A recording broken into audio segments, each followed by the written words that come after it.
السلام عليكم. النهاردة قناة النماء بتقدم لكم قطعة أرض. القطعة دي في الكيلو 74، طريق مصر اسكندرية الصحراوي.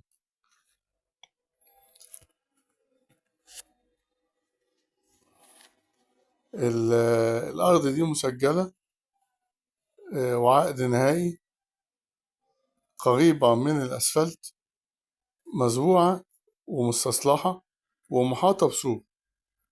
بالنسبة للري فيها بير ارتوازي، عمق 250 متر، وش المية على 80 متر.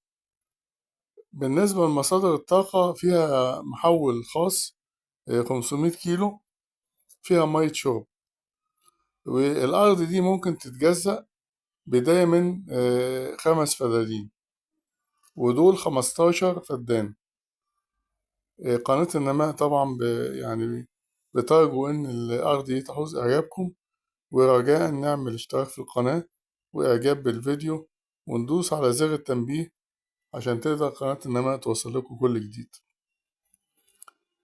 للتواصل 0120 180 8594. شكرا.